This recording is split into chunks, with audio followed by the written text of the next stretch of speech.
on your journey, the path you must take. Though hate may surround you, it's not your fate to forsake. Co-creating your destiny in the dance of time. The guiding light within you ignites the sublime. It is the light, the guiding light from the heart and soul. Don't lose control. Let it be the light, shining bright, unlocking potential beyond belief, taking flight. In the depths of your being, the truth resides. Embrace your power, let your spirit rise. With every step forward, you transcend the expanded conscious community we commend. Through trials and triumphs, your soul evolves in the symphony of life, where every note resolves. Listen to the whispers of your inner voice. In unity and love, let your heart rejoice. It is the light, the guiding light from the heart and soul. Don't lose control. Let it be the light, shining bright, unlocking potential beyond belief, taking flight. It is the light, the guiding light from the heart and soul. Don't lose control. Let it be the light, shining bright, unlocking potential beyond belief, taking flight. As we gather together in this sacred space, embracing transformation with grace. Life coach Malachi leads the way in unlocking potential day by day. One big space. Embracing transformation with grace. Life coach Malachi leads the way, unlocking potential day by day.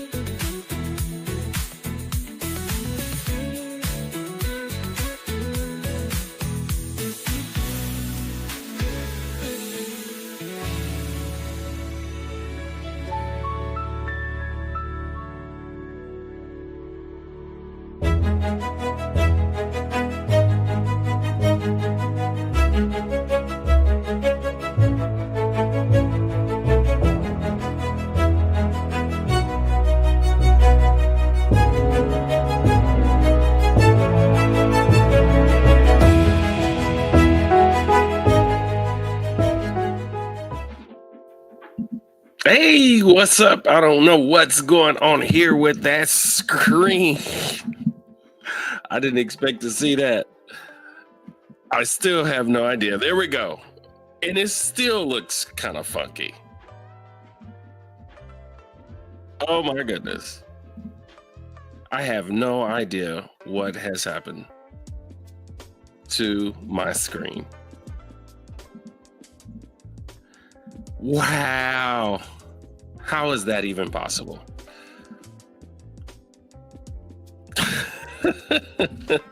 Hopefully you can hear me. I don't know what the hell is going on.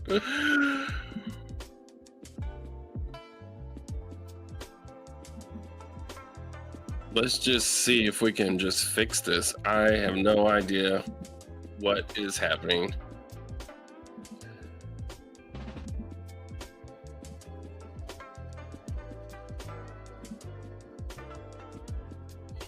Crop? I don't want to crop it. Everything was totally fine when I was first in here. That is just incredible because we want it to be a cinema layout. Does it look cropped to you guys? Does it look cut off? Oh my goodness. It's like doing its own thing.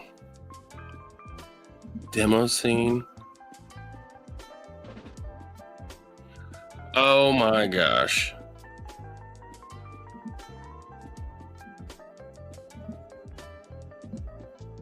I can't stand that.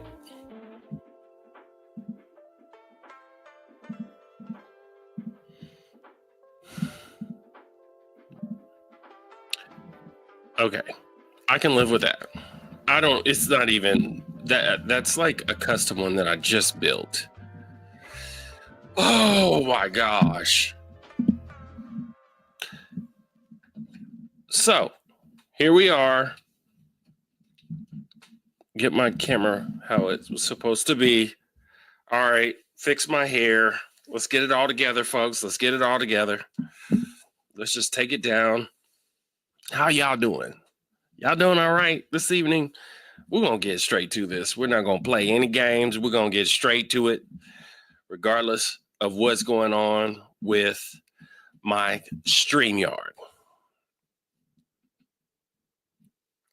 You know, it's part of life, guys. It's just part of the ongoing system and developing and taking care of things. So, cool beings. Who is in the room? Who's in the room? I hope everyone, can you see me? I know you can hear me. You should be able to see me. Yeah. I mean, everything's good. I hope y'all ready for this. My StreamYard is completely looking weird on my end.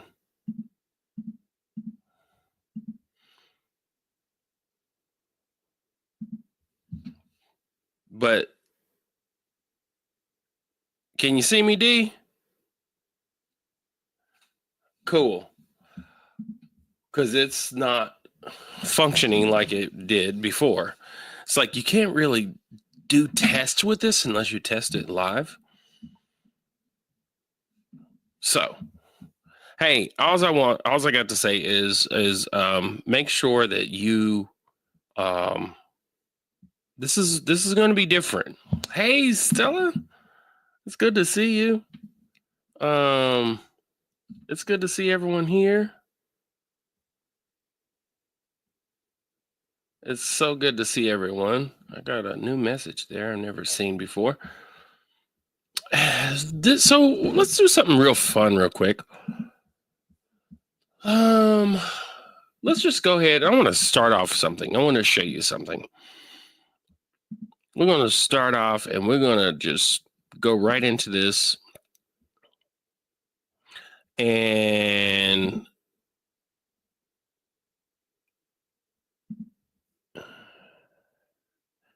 I'm not sharing audio yet, but look at this. Let's just have some fun and look at some things real quick. Two-party vote for Donald Trump in 2024 amongst the majority white denominations. This is not necessarily just sitting back, party claiming or anything like that. A little bit, this is homage to Bishop Carlton Pearson. And I know what he would be doing or thinking about. And these are just the facts of life, right? 84% of Assembly of God, 80% of non-denominations. Look at that. Baptists. You see that? Pretty amazing. Church of Christ, Free Will Baptist, Methodist. It gets smaller and smaller in terms of who actually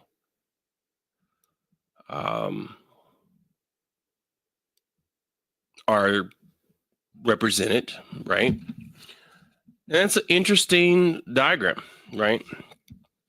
That If you look at just the top portion, pink, on who voted Republican, white, majority denominations.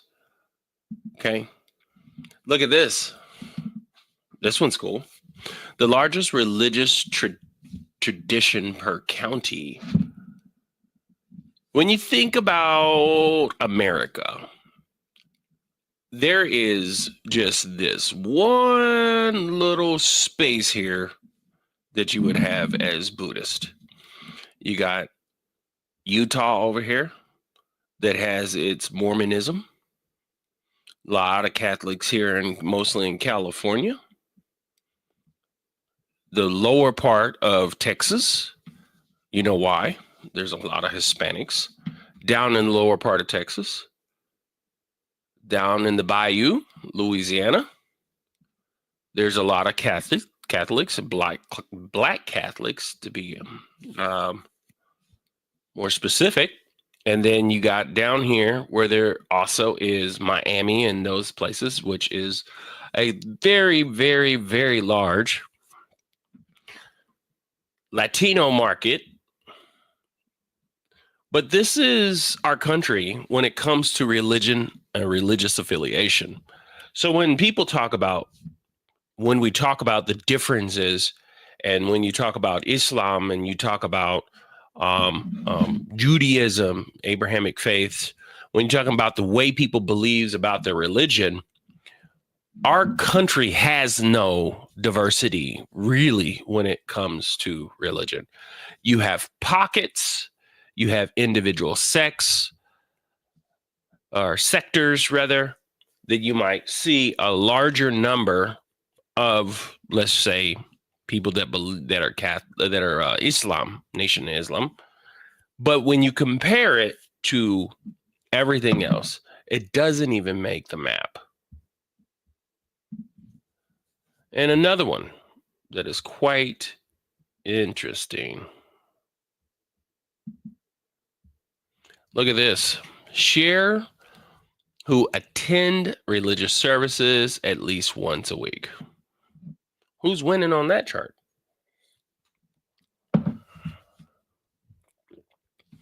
Who's winning?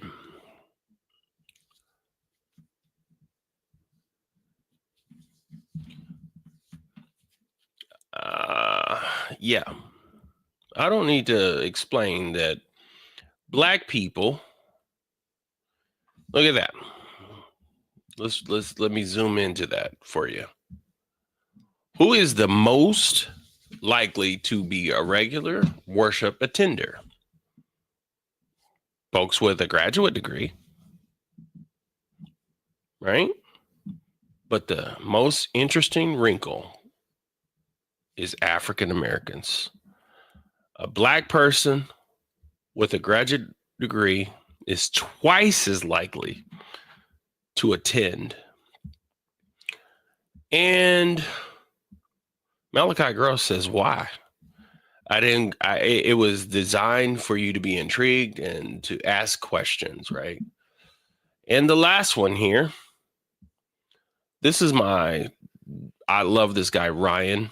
He does a lot of data related to these things. And so this little graph here explains where if you are a white male, your gender and your race are the least things that you would find important in terms of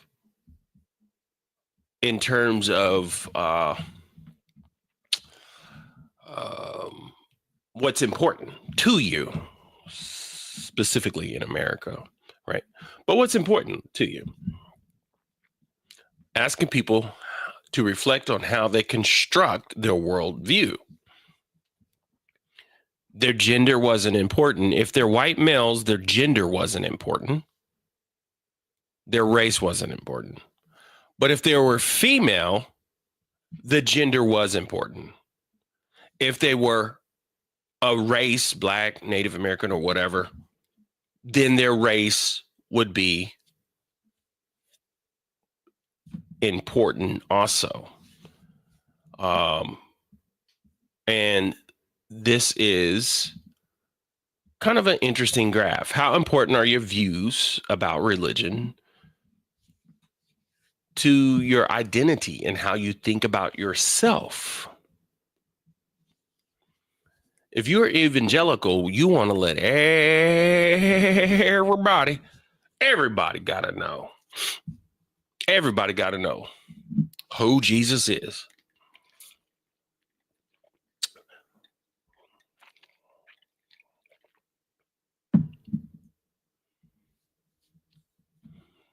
Pretty interesting data, hey?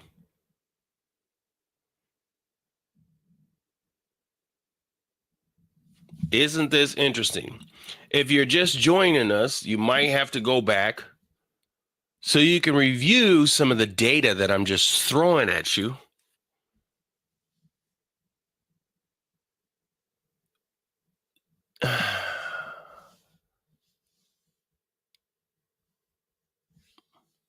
This is just interesting data. Very interesting data. I can just really dig into this because of the fact that this says a lot about who we are and the reason why we believe what we believe.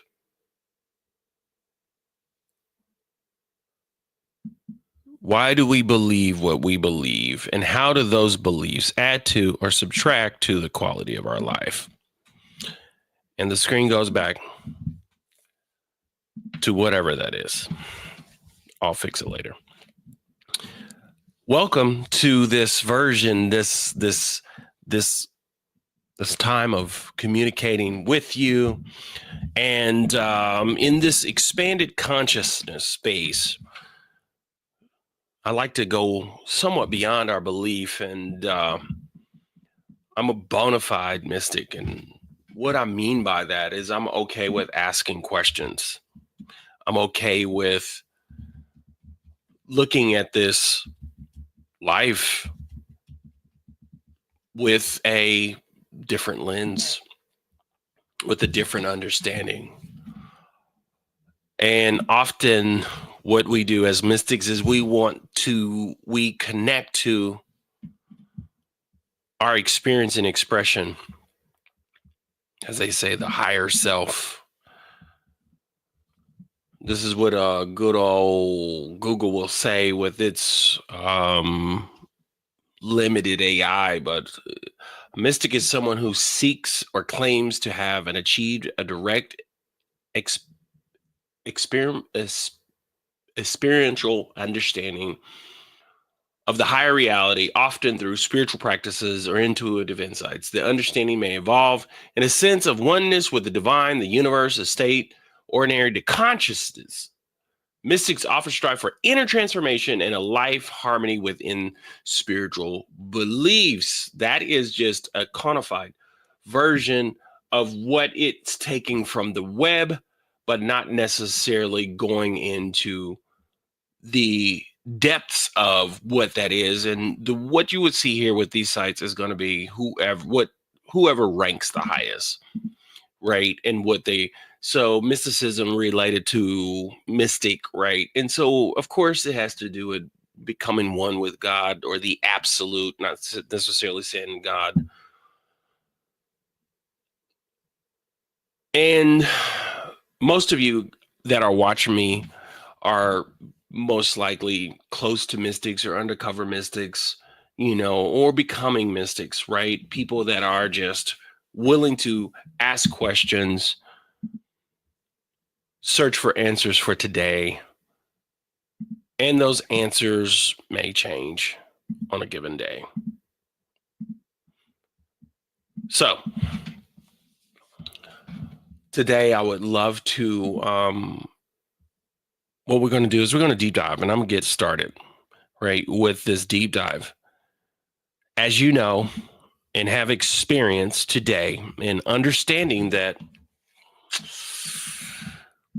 we're in a peculiar place, a place that we haven't experienced before in this world, it seems that the United States has been what we call as a global leader.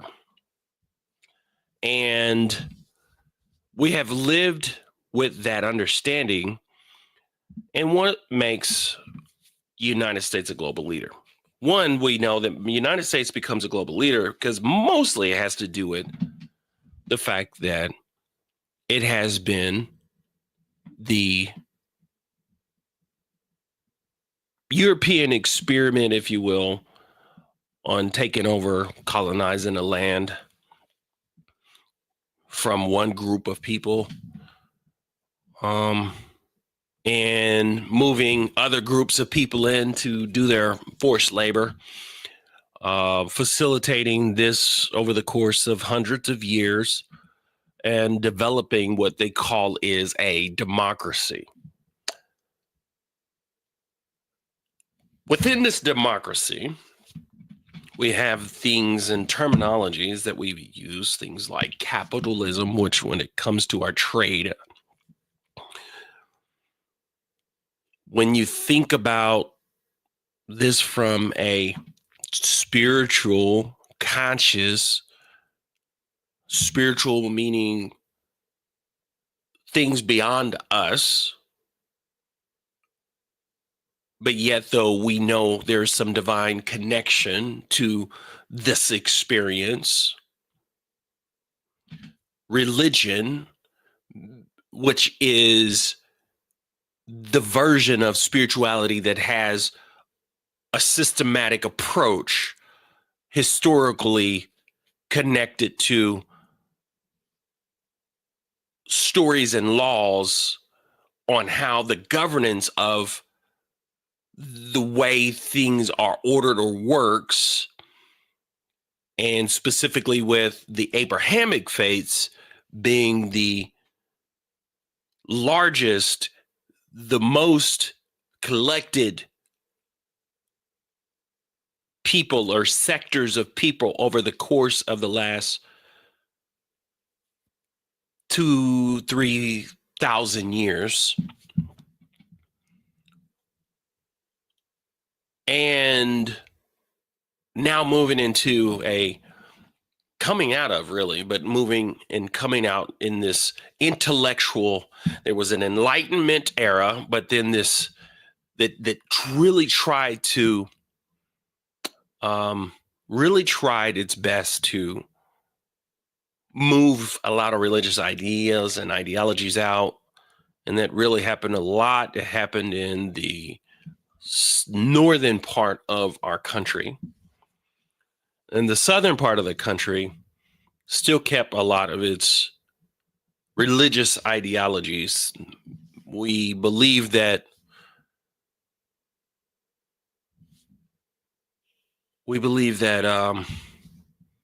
morals and ethics are grounded and rooted in religious belief, and that humans don't have the ability to do that alone. Through all this, there's been philosophy that we have built upon, philosophers. There's art that we've built upon. There's ideologies, then there's, of course, theology. And ultimately, the science that wraps all this together as we discover. And so tonight, we find ourselves at a powerful crossroads. This is a talk that you won't hear pretty much anywhere, especially within the church. You won't hear this necessarily within any progressive conversations. They're too much into the details. And I say too much, but I'm saying that that's just where they are. We're deep in the details, and we're figuring our way on what's going on, what's happening, why the chaos, why does it feel like chaos? Some people feels like this is the improvement, or they feel like this is like the change, or we're going back. But I believe in a thing called evolution. And when I say evolution, I'm not referring to Darwinism. I'm talking about evolution in the sense of the way things evolve. Like, this is an iPhone. And an iPhone evolved from one to another. Okay? And technology has a lot to do with what we're going to talk about today. So you may have questions, you may have thoughts. And so I'm going to try to leave some space open for that. There's going to be a lot of information that I share within this that I promise you, I'm into the woo-woo. I'm into the magic of life and being able to really try your best to read. As a seer, I'm able to feel and connect, to the 30,000 foot, being as divine as we can, which is a very openness and can be a very vulnerable state. And a lot of people will be, but I'm here to tell you, we're at a crossroads, both in America and with our collective consciousness. Because at first glance, our society appears advanced, modern, sophisticated. We have things like AI. We have electric cars. We have,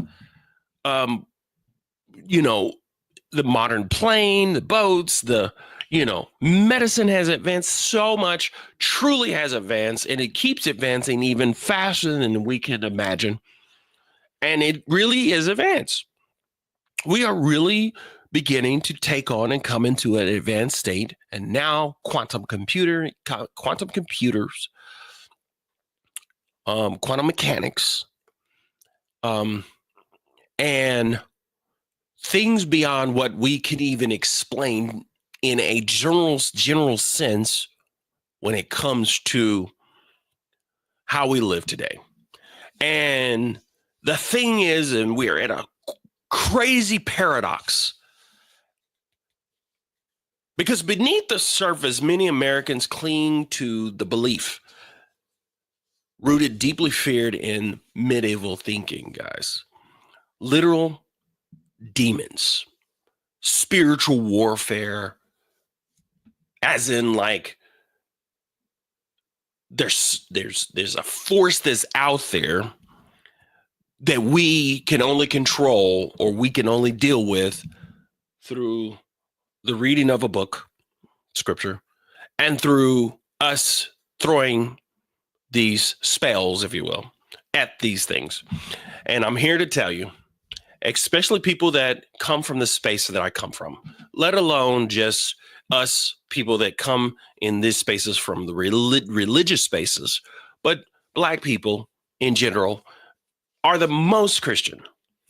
And not only that, we're ones that within the Pentecostal and holiness. I was recently on TFC's, which is the faith community. I'm a member, and I was just looking at posts come in. And I was in the Holy Smokes room on Facebook, and someone had posted this lady, which I could find, but I don't want to go through it. And she's sitting there and she's like, oh, oh, oh. And then the lady is like, I cut you in the name of Jesus. Right. And the lady falls out. And there's people in the comments, not on the TFC side, but I went to the original post, and there's people in the comments that are just like, oh my God, like, the demons are real. And then there's people like, y'all need to quit playing with God. And there are people that are like, this is so phony, right? I believe in demons, but this is not real, right? So we're all over the map. But yet, though,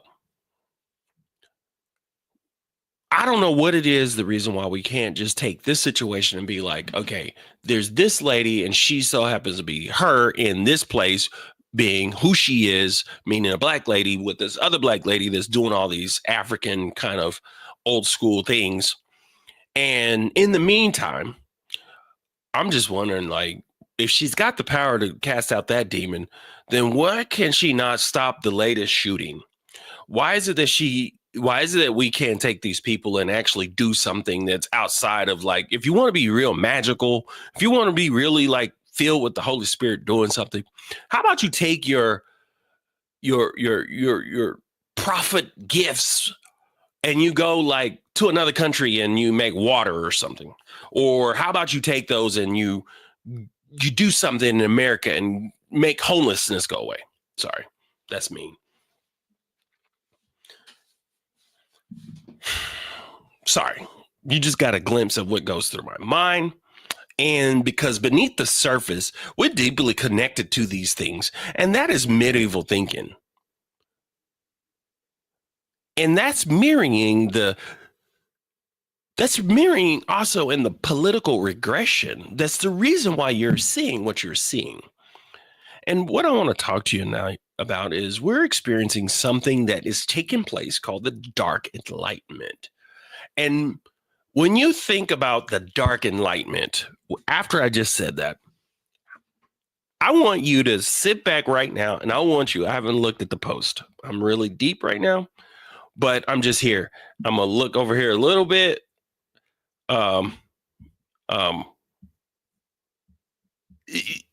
Just think about it. When you think about Dark Enlightenment, what do you think about? Most people are going to think about something spiritual. And I'm here to tell you that the Dark Enlightenment is a concept. It's really almost like a ideology or philosophy by this man that started thinking this way. And he's a tech guy. And some of these are my ideas and things that I'm discovering, but it's kind of out there. But Curtis Yarvin, Deidre is going to post some of these things, post a video. If you want, you can go online and you can look up Curtis Yarvin. But inside the Patreon, if you want to go deeper into these studies, I'm making sure that we take some of the things that I talk about. Sorry. We're taking some of the things that I talk about, and I'm going to put some videos in there so you can go deeper into the research. Because this research that I'm talking about, guys, ladies and gentlemen,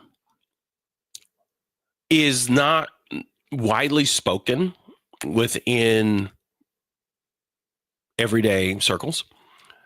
But this is something that's just taking place. It's been taking place. They've been talking about this for a while. This goes way back. So this connects Curtis Yarvin, and we're going to talk about some other people. But Curtis was a Silicon Valley software engineer, and now he's this philosopher. And basically, he challenges the foundational values of democracy. You wouldn't see what you see today and the way it's playing out, not even the Project 2025, if it wasn't for the way it's playing out, if it wasn't for Curtis Yarvin in the sense of the way people are viewing this. Yarvin is basically proposing authoritarianism, centralized control, because they feel that democracy is inefficient, it's chaotic, and they feel that it is not stable. And the way I have positioned this is Silicon Valley has this thing. It has a thing of seeing something as inefficient, like, let's say, taxi cabs. Taxi cabs are inefficient because the way it works. When individuals have cars, why is it that an individual that has a car can't use their car to go pick somebody up? Right? It happened. We called it Uber. It had some problems. Who's picking these people up? Are these people vetted? Blah, blah, blah, blah, blah. They fixed it. But all this came through a phone application. And the phone application basically was able to see, you got to have these software programmers are also like kind of philosophers themselves. And so they're able to vision and think of these ideas, and then they're able to implement these ideas and constantly tackle the idea, boom, boom, boom, boom, bang it and bang it and banging until they can bring it into life and engineer their way into a complete evolution of the way we used to do things. Steve Jobs evolved the way we used cell phones, because you couldn't go back to us just in the last 20 years.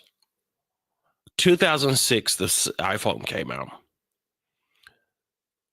Next year is the 20th year anniversary for the iPhone. Amazing, isn't it? But if you go back to let's say 2000, 2001, 2002, we couldn't imagine having a phone with no buttons, the corded keyboard. People have to have touch. People have to touch something. And Steve is like, I don't think they do. I think it's more efficient if we don't have buttons. Buttons or buttons, right? Thus, we have this. So these people have a way of taking things and being able to manipulate, change. They have a way of being able to literally see the multiverse and be able to back up from it and be able to say, I can create and change the way we XYZ. So the Dark Enlightenment, also called neo-reactionary, it's basically just writings on an era of democracy in dealing with equality, human rights. And basically, Yarvin is a person that he's talked about the inefficiencies of it in the centralization of government, replacing the centralization of government. Okay, here's the thing. There's a lot of truth to what he's talking about, but from what basis or understanding or ideology that he is bringing into light. And so this should be a major concern, and it is a major concern. You can watch a recent interview and he's like, but ultimately, Silicon Valley is a place that has been created and can create things. Airbnb is another one. Before going to hotels, it's very efficient. It works. But when it gets involved with your society, when it gets involved with implementing some of these things, and America has a deep and dark history, essentially a history that we want to, as much as we can, cover up. And if you look at the way they actually, King James brought in individuals, let's just say it as that, and they understood the way religion worked.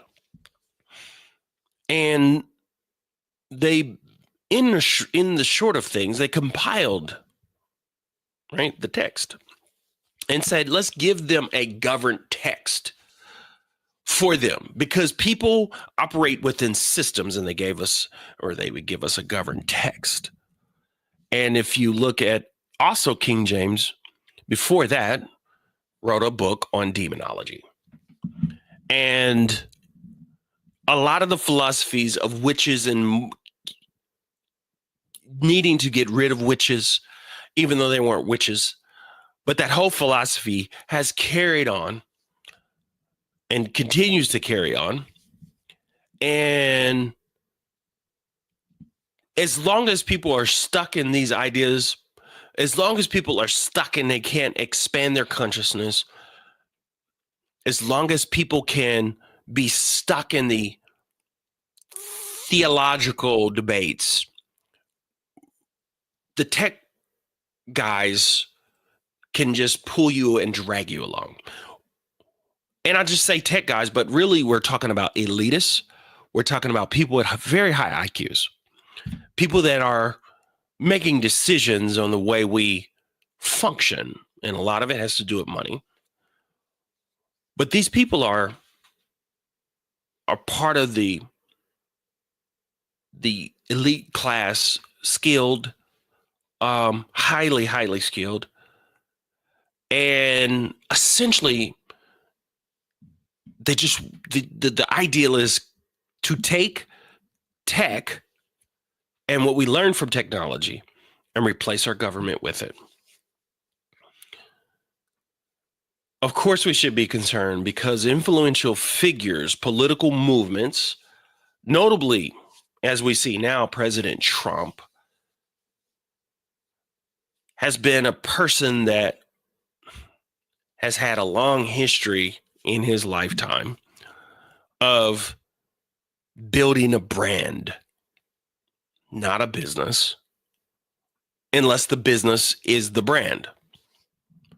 And one of his biggest and largest businesses, his most successful business, has been his brand. Period. Just enough for people to believe. Because the way this has to work, the way this system has to work, is you must have branding power. Christianity has branding power and has had it for centuries in America. And with capitalism and with its history, you can use that and you could drag it along if you're willing to commit to, especially the party.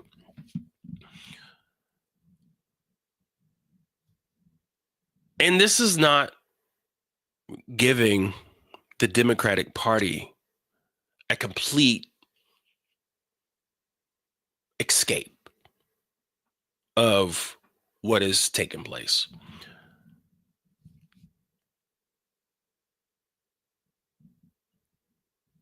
It's part of the problem.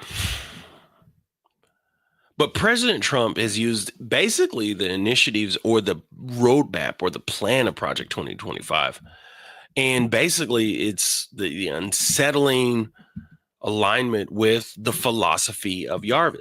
And those philosophies, if you look at all the philosophies and the things of Yarvin, which we'll do in a minute here, you'll see that it was created way prior, many years prior to Project 2025.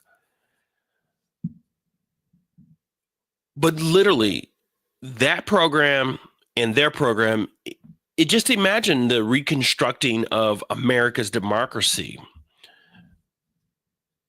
and how it basically it functioned like a Silicon Valley startup, and that's the way they treat this.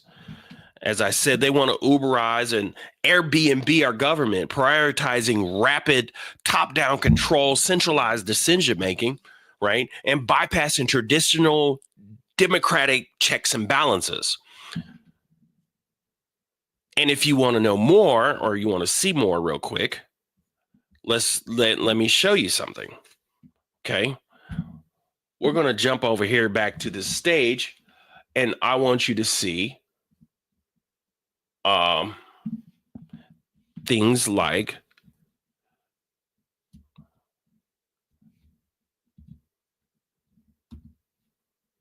let's look at Plantaire. AI-powered automation for every decisions. The Defense Reformation. So, if you're curious of applications and programs, when Elon Musk is talking about applications that are doing things within our government and how they're using AI, this is Peter Thiel. Peter Thiel is basically a person that is implementing. Let me show you a picture of this guy real quick. This guy here is also a South African gentleman connected to the apartheid, along with Elon Musk. And there's a deep seated things that go along with the philosophy and ideal coming out of the apartheid, being in high school, coming out of there, moving to America. And this guy, Peter Thiel, is the co-founder with Elon Musk of PayPal. PayPal was an operating online payments company, right? That was really cool, innovative. People thought it was neat, but what we don't understand is this was the first iteration of trying to capture the United States or money, right? They wanted to create their own financial system. They got a lot of blocks. They dealt with a lot of situations with the American government, the CFPB, which is shut down now, Consumer Financial Protections Bureau. They were sued, I believe, by them, right? So cryptocurrency and everything else was like literally when you take it back, that was them with phase one with this guy, right? This is Peter Thiel, South African, moved to, an elitist, comes to America. He went to Stanford, right? These people know what they're doing.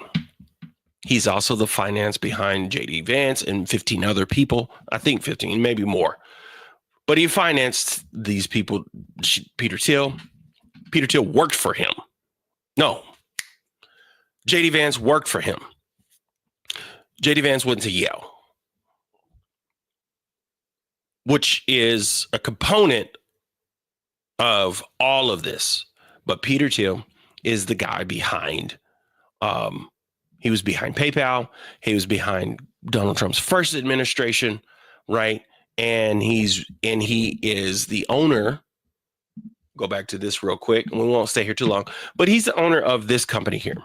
And this company here is literally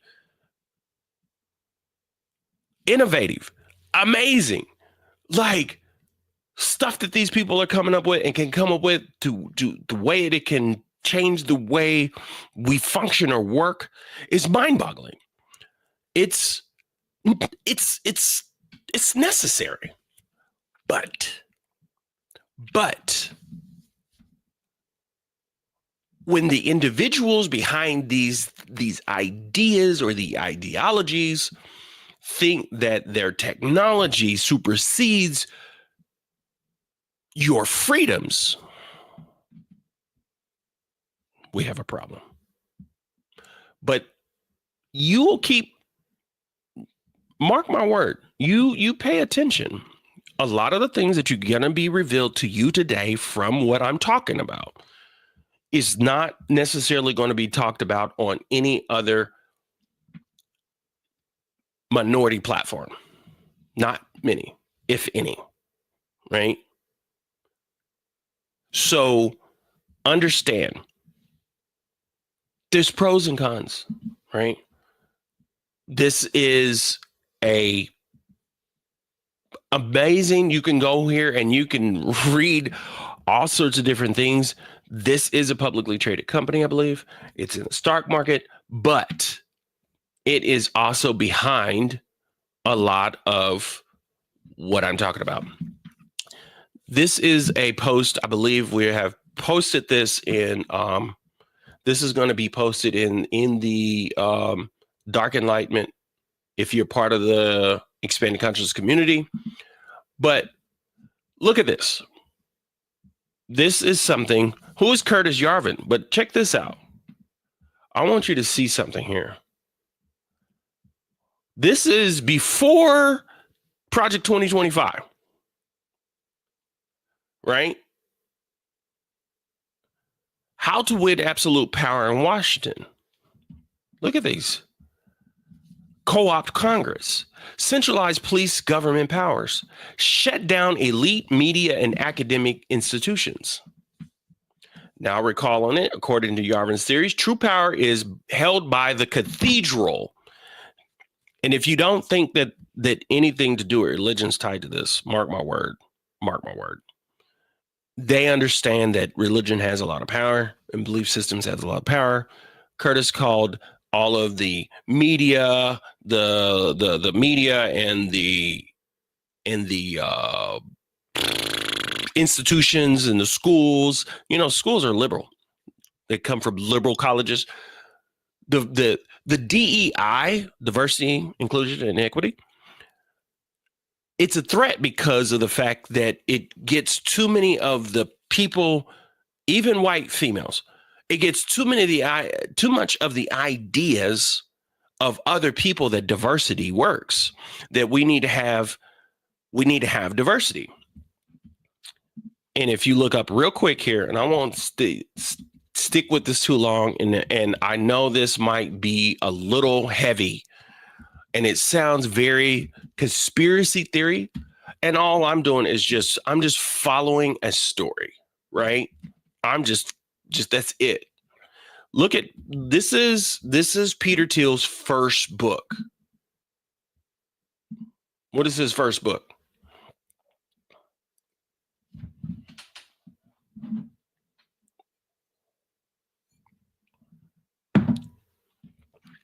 The Diversity Myth. Multiculturalism, a new word for a new world. Engineering of the souls. Liberation theology. Look at this. Look at the religious terminology. Look at that. This is this guy's first book. He's a very bright person, very bright. And this book, look when this came out. You see when this book came out? Let's see. This book, this is not new. Usually they have the date on there somewhere. 1998. 1998. Before he was a billionaire. 1998. The Diversity Myth. Right? It's basically you got to think more of like technology. This is not MAGA. Look at that. Not MAGA, not QAnon. This is basically crafting out a whole different ideology connection with money as its Cinderella. Money as its big movement or its big thing. I thought there was a quote here that I wanted you to see within some of this writing. The cathedral, this is what they call but essentially it's part of what we call, they're probably saying like the new right. Right? Look at this. There's a statement in here. They were talking about collecting 80 million cell phone numbers to notify people, to tell them where to go and protest peacefully, for instance. And That has to do with a lot of the what they call the Trumpers. Mind you, Curtis doesn't believe that Trump is bright enough to carry this on. He does feel, and because they're really good friends with JD Vance, they do feel that JD Vance has that ability. So Trump is kind of a person that just works out to go into that space because he has a lot of the people, the people, the people, the people, the people. Because everybody's saying, where are you going with this, Malachi? Where are you going with this? Okay.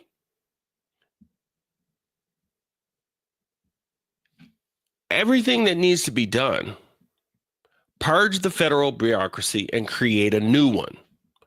So even with what I have today, I can take this, put this into AI, and AI can train me or teach me if it is unhinged, which they will take certain levels of AI and they will hinge it. In other words, they will make sure that you can't have too much access to its ideas of seeing where the system has faltered, where the system has problems.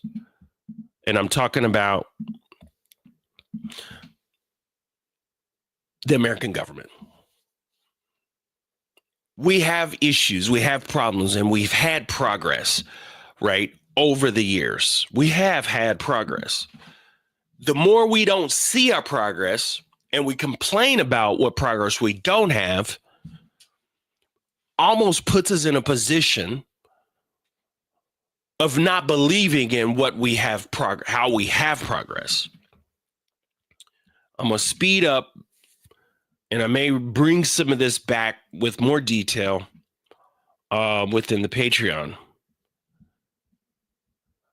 But the question is, what is the root of the shift?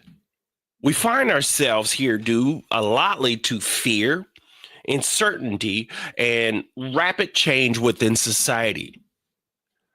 Like, you can campaign on money, you can campaign on survival, you can campaign on things like race, because there's a deeply seated fear that the majority has had with race.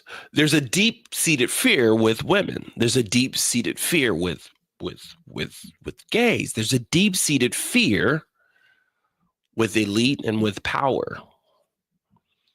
And we can play onto these, but humanity instinctively seeks simple solutions. They want just straight, clear authorities and rigid structures during chaotic times. And a lot of times these reactionary impulses, they lead us to things like they lead us away from equality, freedom, and most definitely deeper understanding. People want to tie this and try to relate it to scripture. They want to tie this and relate it to what the Bible says. They want to tie this and relate this to what God says. That's a problem. Because that's all from theo or theology, right? Your theology is very, very, very ineffective. Your belief, what you believe in, why you believe it, and, why you're going to do it. It's super ineffective if you are at the grocery store, you got the money to buy milk, and you want milk, but you're trying to search through the scriptures if you should buy the milk, right? Or if you should buy the bread, or if you should buy, it does not relate, folks. And the more you try to take esoteric, ancient texts and try to relate it to today in every kind of way or fashion, it's going to literally drive you insane, or you're going to not believe you're insane. And you're going to have these people that are actually intelligent. They have a certain level of understanding that your dumbass is going to be so locked into that they will play you into it and understand that you will do it.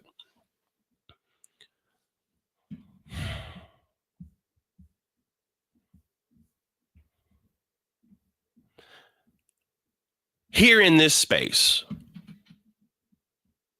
I want to produce you or give you a unique lens, an integrated way of thinking to mysticism, consciousness, and the evolution of who we are. Expanded consciousness. It reveals human interconnectedness, interconnectedness, and interdependence. Principles that oppose to authoritarian hierarchies and control structures. We begin to see, we can just use our combination of spirit and our intellect to be like, no, this is not right, because history has showed that this has happened. And so what do we need to do? Conscious evolution is something that urges us to rise above and have just reactive instincts. It invites us to embrace complexities, interconnectedness, and the spiritual maturity. Unlike the authoritarian governance and the conscious evolution is driven by our awareness, our compassion, and shared empowerment. I'm going to show you something on conscious evolution in a minute. And then if we tie mysticism and then understanding the consciousness and the quantum realm, and how we're able to begin to say, I might not be a high IQ. I might not be rich, but I can meditate. And I can learn to go within. I can learn to let old traditions go that don't work for me. And I could begin to see and move in a space, in a place, because there's times that we did have to do this and it was effective, where someone was believing and understanding, but then they got insight. Harriet Tubman got insight, and she used a level of intellect and interconnectedness in unity to say, how do we undergird and bring us out of this?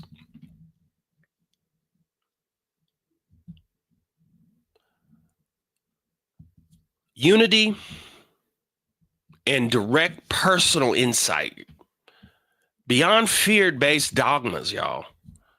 The quantum and quantum consciousness is what I'll say, affirms that the reality is shaped collectively by our beliefs, intentions, and states of consciousness.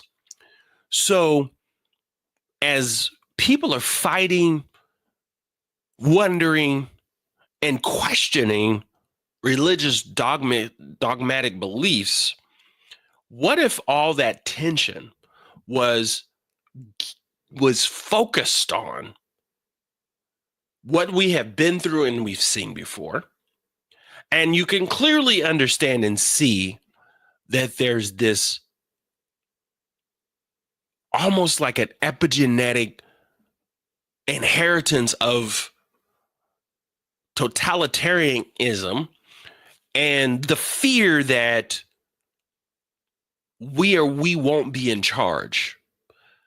And when you see the people and you see what has happened when you say progressive thinking, the biggest fear is not the Democratic Party, but the fear is what's within it contains a diversity of people that can go off the scale when it comes to what subject that we focus on and put so much focus on it that it can deter us away from the equilibrium, from the balance of where we truly are. Because we have these medieval minds, this old ways of thinking, lots of uneducated, not meaning just no college, but the awareness to the awareness to how the world functions. And ultimately, we know that within capitalism, you make a product, you have a service, and somebody may have a need for that problem or service. It seems to function, if we just think of the simplicity of it. But when the Wetiko mind and the history we have in thinking that one person or one group of people needs to rule over another group of people, that's the thinking of Curtis Yarvin. He also has a moniker of a whole nother name that he used to write under. But his thinking under that moniker was that every sector or group has a national representation or a collective idea to support the group. So he would see Black nationalism as in the Nation of Islam, or Black Lives Matter, or another one would be Black Panthers. He's feeling or connecting to that Black people are for Black people, to promote Black people, to have Black people rule. And all of the other groups or sectors is his feelings, disregarding the oppression and the history of the genocide in which America has in its history. Period. We have to erase it so that those people don't remember, don't know, and make everyone feel as the world is completely fair. They believe, a lot of people believe that when we didn't hear about or have the conversations about race, have the conversations about gay, have the conversations about the various issues that the people in the sectors or group had, that it did not exist.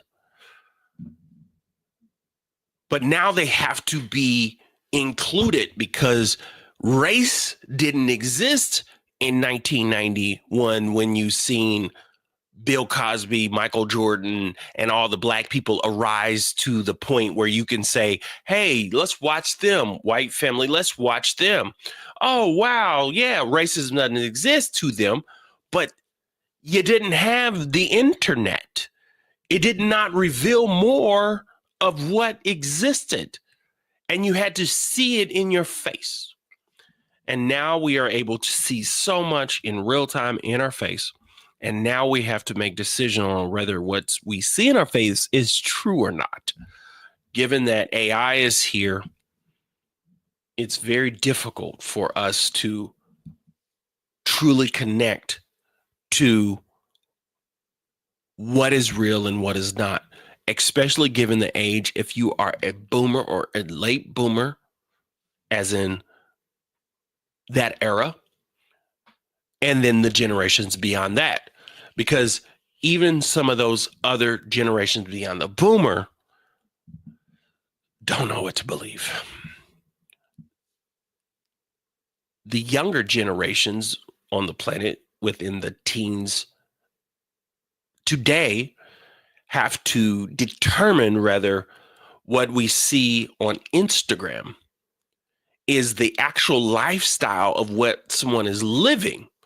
Because I want to show you the highlights of my life and make it appear as though my life is elite or it is a dream, the American dream. And I play into this space and I get attention and I get an attraction and people follow me. And then the businesses say, you have people following you.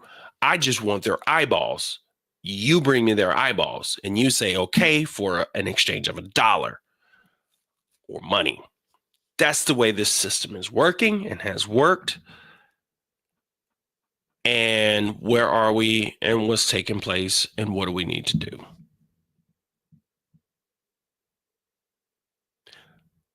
As we can shape our beliefs, our intentions in the states of consciousness,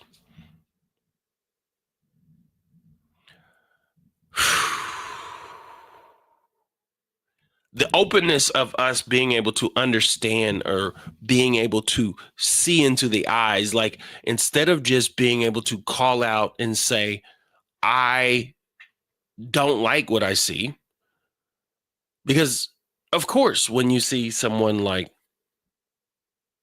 Trump and you see what's happening in our country from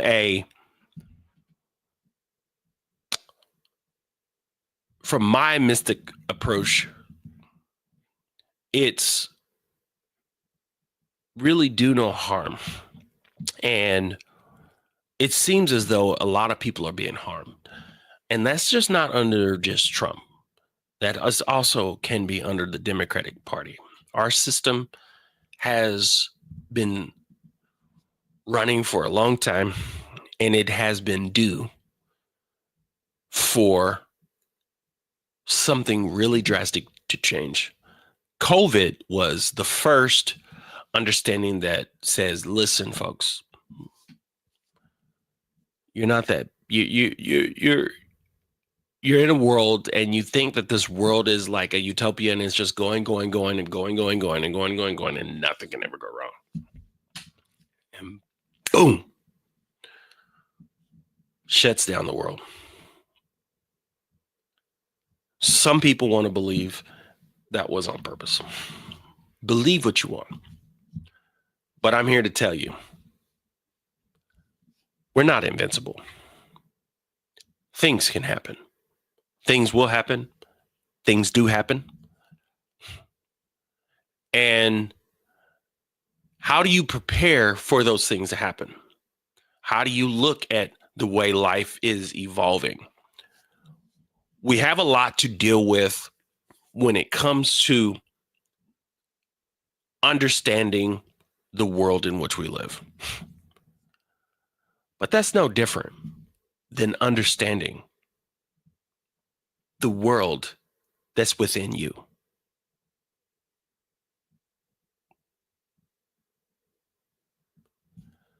The world in which we live is complex. From the iteration of time and what we have come to this moment to wake up, to realize, to understand, what do we do with where we are and what we've been through? And as we ask these questions about life, is no different than what you need to be doing to ask questions about your internal self. Who am I? What do I believe? Why do I believe it? How do those beliefs add to or subtract to the quality of my life? How can I become better at being me? How can I live this life and make sure that I give all of myself, as Dr. Miles Monroe would say, and die empty?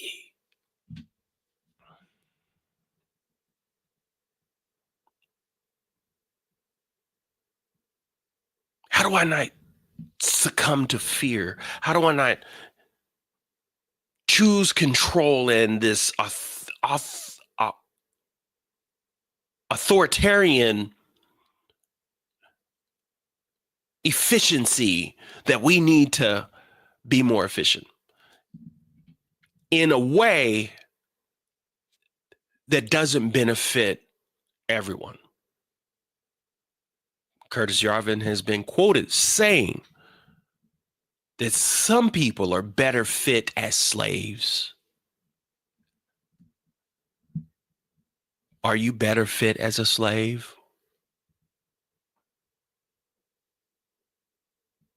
And what does it mean when you say slave? Because I believe that the working class is what he is referring to. Because with them, it's about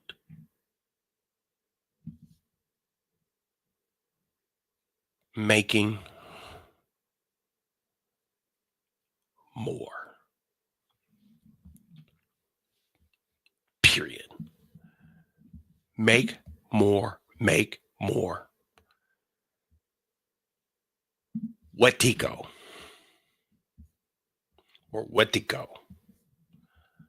Okay. This is Paul Levy.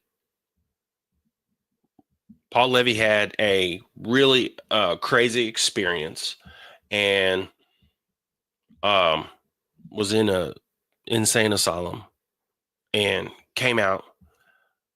And so he has had it's a different take than out of body or near death experience. He's kind of like a shaman and he gets these crazy downloads. Okay. Let's just look at this real quick. Wetico is a cannibalizing force. See if I want you to be able to see that. Look at that. Greed, an appetite without satisfaction, consumption as an end in itself, and war for its own sake against other tribes, species, and nature, even against its own individual's humanity. It is a disease of the soul and begin a disease. It is a disease of the soul and begin a disease of the soul. We all potentially have it, basically, Wetico. It is pervades us, informs the underlying field of consciousness. Any one of us at any moment can fall into our unconscious and unwittingly become an instrument for evil of Wetico to act itself out through us and incarnate in our world. That's the thing when people talk about race on race crime, black on black crime. They never talk about white on white crime. But what happens is we all can fall into this way of thinking.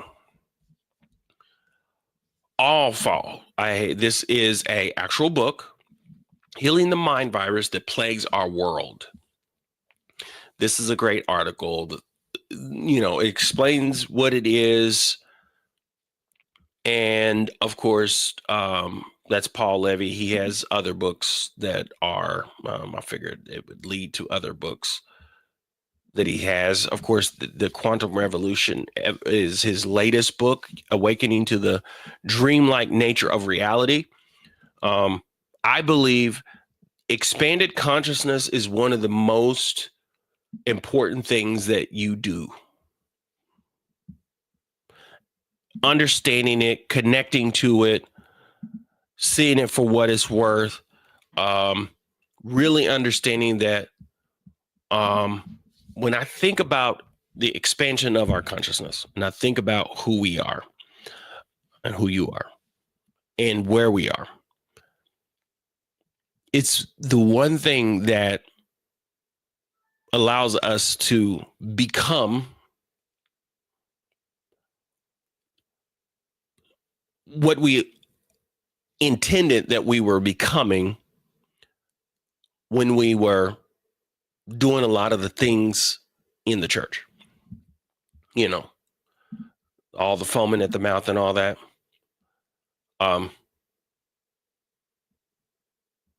If we really look at, uh, sorry, if we really look at where we've been in life, not us personally, but if we look at where humanity has been, where do you feel or think it should or will go? I want you to ask yourself that.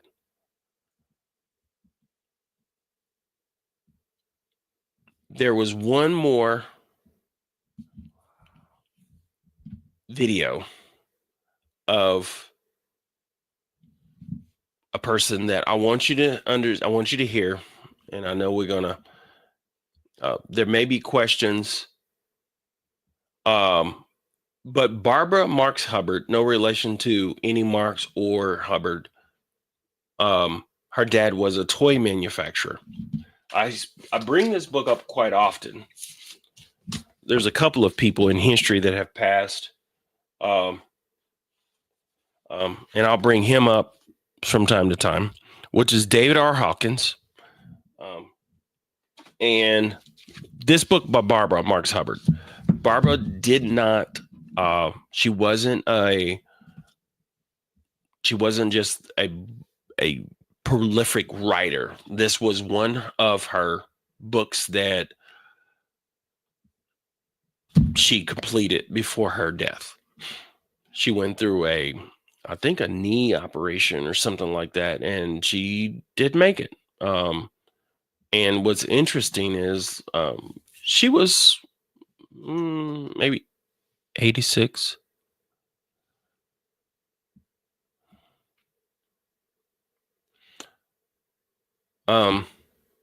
Let's see here.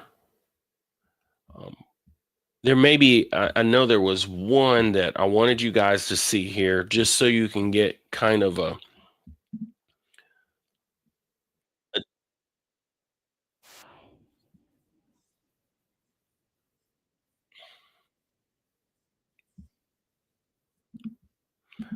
here. Let's see here. You might not be able to hear that. I need to redo this because this is not that long. And Here we then go. the no. This is Barbara Marx I Hubbard. take that vast sweep of evolution from starting from the void, the silence, the no thing, and the mystery of the emergence out of that of potentially everything that is. So that starts right there at that shift point, that quantum shift from the void into that cosmologists call the Big Bang. Into the Big Bang. And then we go up until life forms. So that's about up until about 3.5 billion years ago. That is physical evolution.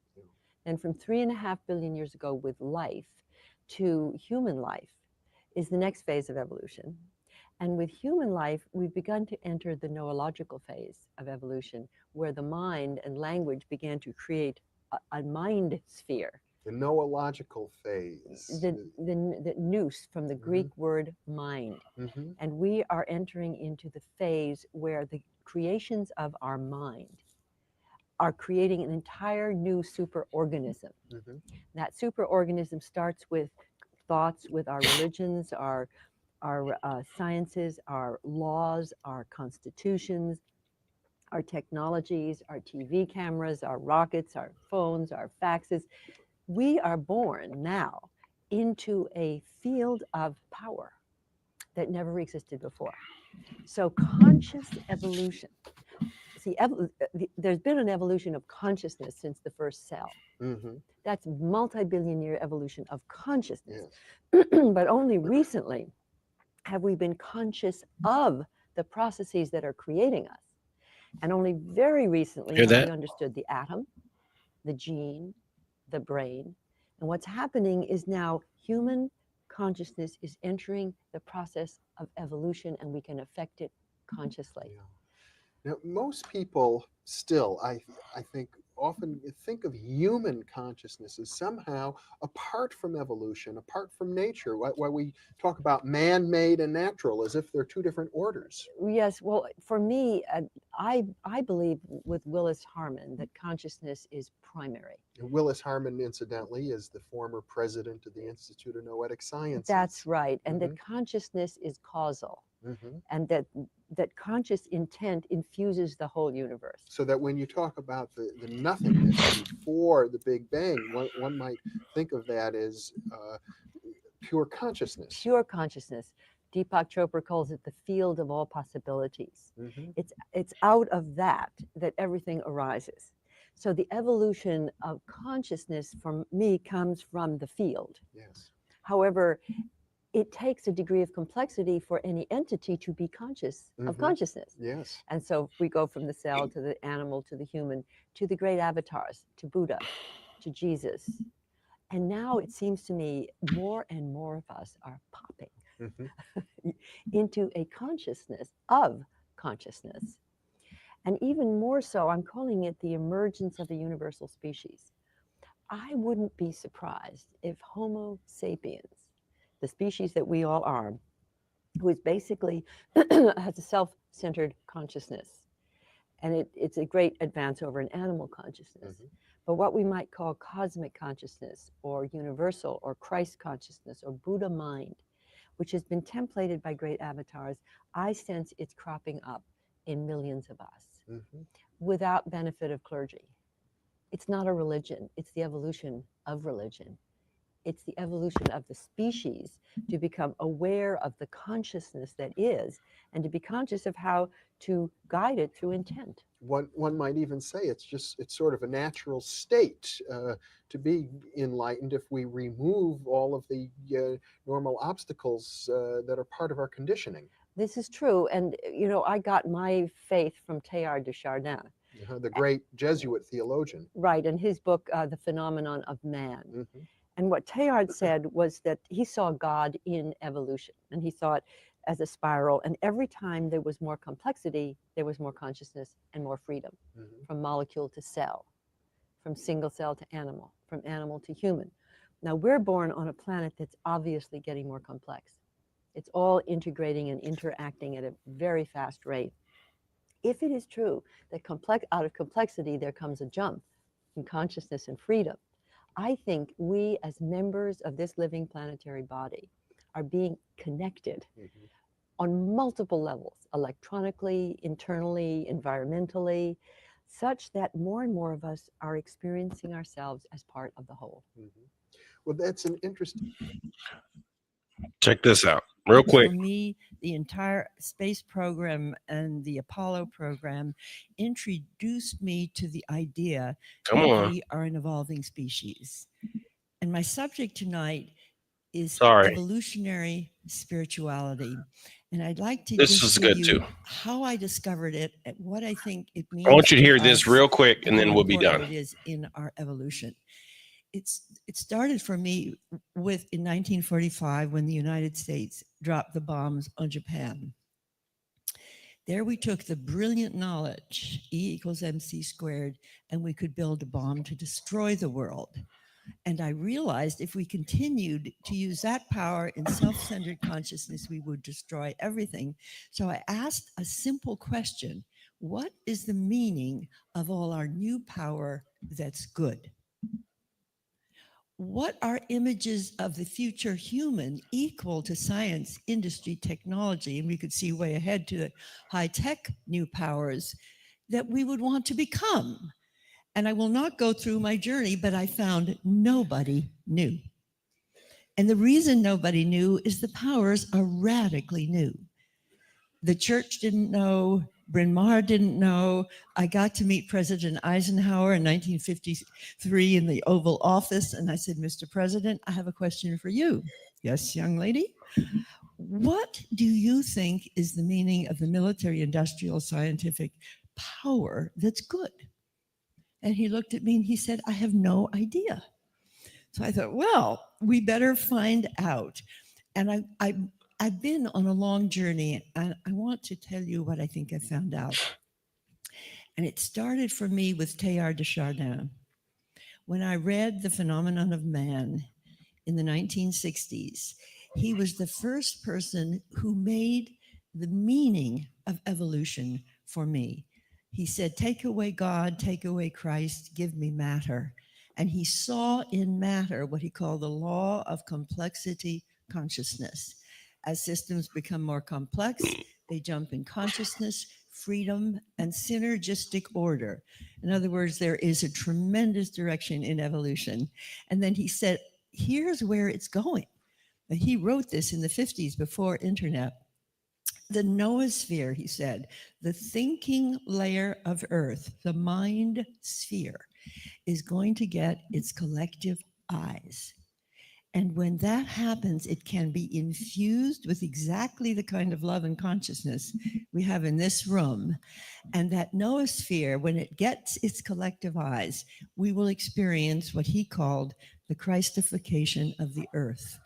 He was a Jesuit Christian paleontologist. I would call it the awakening of love. In other words, he foresaw a quantum jump in the lineage of higher order, greater complexity, greater consciousness. And the minute I read that, I must have been in my early 30s, in the 1960s when I read it, and I dedicated myself to the noosphere. I'm sure I'm the only woman who ever did that. I became thrilled at the thought that evolution is going somewhere, and even more than that, it's going the same way I want to go. Now, that was a big revelation because I was at that time a frustrated housewife in Lakeville, Connecticut, with 5 children and a bit of depression and wondering what I was doing on Earth. When I read, oh, my desire for more life, more creativity, that I want to participate in something great, which was neurotic from a Freudian analytical point of view, that somehow this was the direction of evolution. And I became what I'm considering to be an identity for all of us. I became the universe in person, which is to say, the deep impulse in each of us to express, to be, to create, to love more is the impulse of evolution incarnate. Skip ahead a little bit. If you're fortunate enough to find people with whom to join your genius, it's so pleasurable that Mother Nature has put pleasure into joining genius, just like she did to joining genes.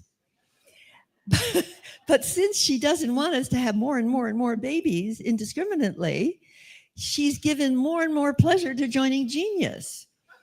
Has anybody discovered that? Is that what, this is what's happening here. We're joining genius all over the place. Every single place I go, I'm sitting down, I'm joining genius. And so, telerotic, this is really a great word. When eros, you put the universal love story, that desire of all things joining to join at higher and higher order, You put that together, eros, together with the purpose of the impulse of evolution within you as your desire to create in the name of the larger process itself. You put that together, you get telos and eros, and you get telerotic instead of neurotic. I was bordering on neurotic as a housewife in Lakeville with the 5 children. The moment I picked up on telos and eros and this, I became telerotic. Now it's good for you. It's health giving.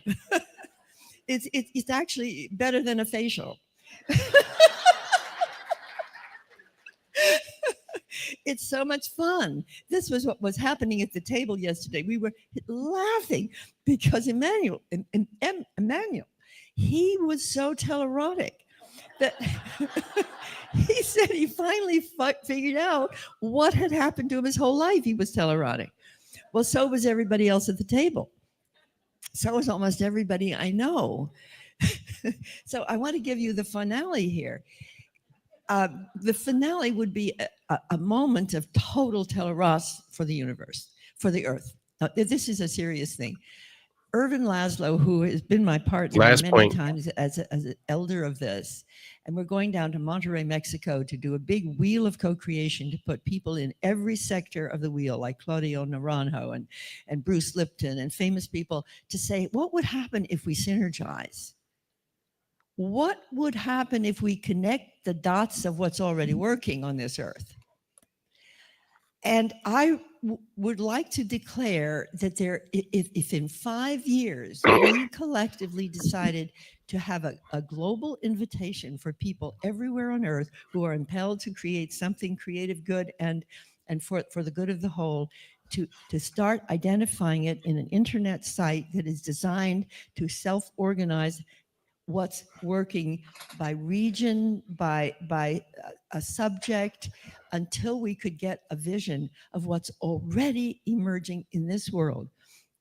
And I've talked this over with Irvin Laszlo, because he took us all to China and he made the statement there that if we don't get ecological consciousness in the next 5 years, we will go extinct. It doesn't mean that we've solved everything, but we have to change consciousness. Now, there's an awful lot going on about how we've done things wrong, and that's absolutely true.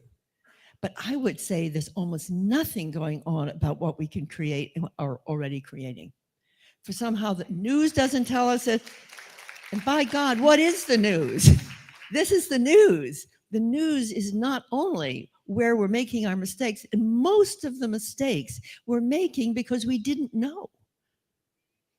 You know, we didn't, the generation that I was did not know. My professors at Bryn Mawr didn't know. One of my professors told me, well, Miss Hubbard, I really think that we've got most of our problems solved already. He didn't know. He didn't know in 1951. So I propose that we develop a new world purpose, is to connect what's working by 2020. And the date has been picked by some other people, Stephen Dinan, including the one who worked with 2012, is how about International Peace Day 2012? And there's another thought in here that I want to briefly tell you. I don't know what my timing is. I'm not watching the clock. Anyways, I will. That is going to be posted. She goes on. There's other talks that you can see her in. This was her only book, I believe. And there's other iterations, and there's other people. Bruce Lipton talks about some of this, and there's other interesting things within it. Ultimately, it's really about you and I connecting. You and I and the rest of the world connecting. Once we realize that we're conscious, aware, and deeply aware that we evolve, we have to think about how do we want to evolve? I know that you want to evolve. I know that you are evolving. As we speak, things in your body is evolving. As I talk, like cells are changing. And when we get into the quantum speak or quantum realm, as we begin to talk about those things, it's really referring to being able to shift your thoughts based on how you want to come out, right? Meditation essentially is about, there's levels of it. There's different iterations of meditation. You practice it all the time.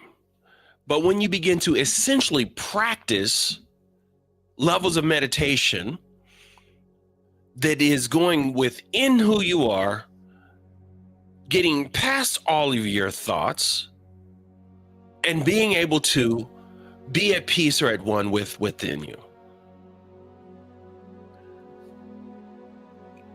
Now is not the time that we just go crazy with what is going on in the world. Some people will. And we need some people to possibly do whatever it is that they do to make sense of it. But for everyone that is listening to me now, everyone that is interconnected to this space, we have the ability to collectively begin to change things around us. And that's simply by just having peace within who you are. Coming down to the heart and being able to feel how you would feel if only it was you in that moment of time of existence. Nothing else, no issue, no problem, just you in this moment. But now I'm thinking about us in this moment. It may appear small in numbers, but there's so much power within 1, 2, or 3.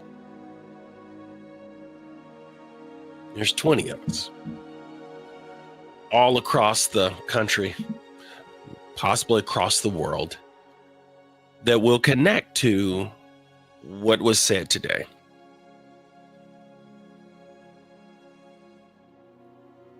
Learn to let go, allow,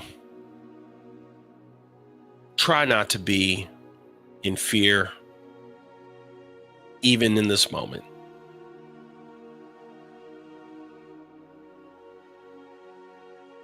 The God within you, or the Christ within you, that is the connection that will be with you forever. And you can connect to it now. There's nothing greater. Nothing greater.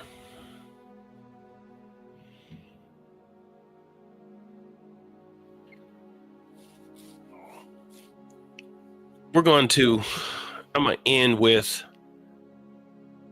the song that I dedicated to Bishop Carlton Pearson, Release the Blame.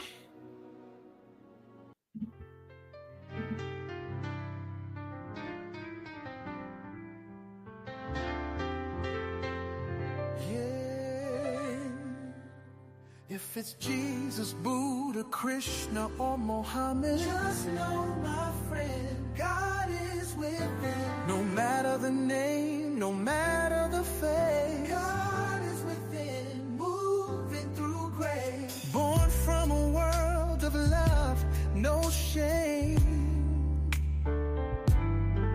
We all feel it when we hear our name. Our name is love, our name is peace. Serenity in what we believe. So when you call my name, I will not fear. Love is the answer, it's always near. No power to blame, no guilt, no shame. Just let love flow and break the chain. Told what to believe, yet deep inside we know God is love, no matter where we go. Oh, let me take this moment, no fear, no shame, to stand in love and release the blame. Release the blame. Release the blame. Yeah. Choosing the path we must embrace. Love is the answer, for heaven's sake. Can we let go and let love flow? In the hate, release the pain. Deep inside, we're all the same. Oh, this is where we choose our fate. Blindly accepting love not the same. But you have a chance to go within. And I know that God is a part of all of us, my friend. Oh, it's in you, it's in me. Love is the answer, no matter what they say. God is around, no matter the fate. No more division, no more the pain. God is within, always the same. So go within, my friend, be still. God is within, and always will. Love is the answer, no matter what they say. God is with us, guiding the way,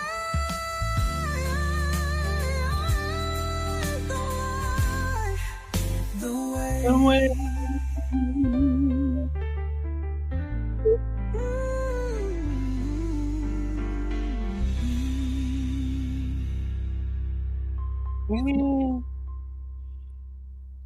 Hopefully, everyone was blessed and touched by what was said. We appreciate Miss Deidre that's working the comments and just helping along the way with things within this community. Of course, I don't want to forget, I believe it's this weekend. This weekend or next weekend? Next weekend. It's next It's weekend? next week. I don't know. They be rolling around pretty quick. I'll be right. Yeah, you know what, guys? I could be wrong. It could be this. No, it's next weekend. The Okay. weeks are starting to blend. They're starting to blend They're now. starting to blend. Well, I know that there probably may end up doing stuff every weekend. I don't know. That just is kind of up to the community and how we start moving this along, because there's a lot of things that we can talk about and discuss. And I think we have to have that interconnectedness. I think it's good that we have the flow. I appreciate everyone that was here, and yeah, we'll be back next Thursday, and most likely I'll may have some other videos to post. You know, I like to keep it moving. Expanded conscious community. We're over there yapping it up, having conversations, and yeah. I appreciate it. You guys have a wonderful evening. Be well. Now, can we get back before we say bye-bye?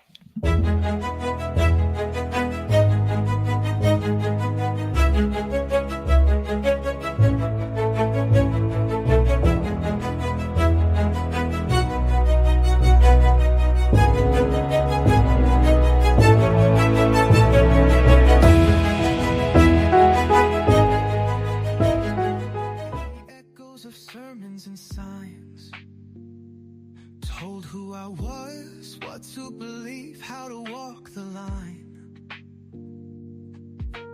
Kneeled at the altar, searching for grace, but all I found was fear wrapped up in faith.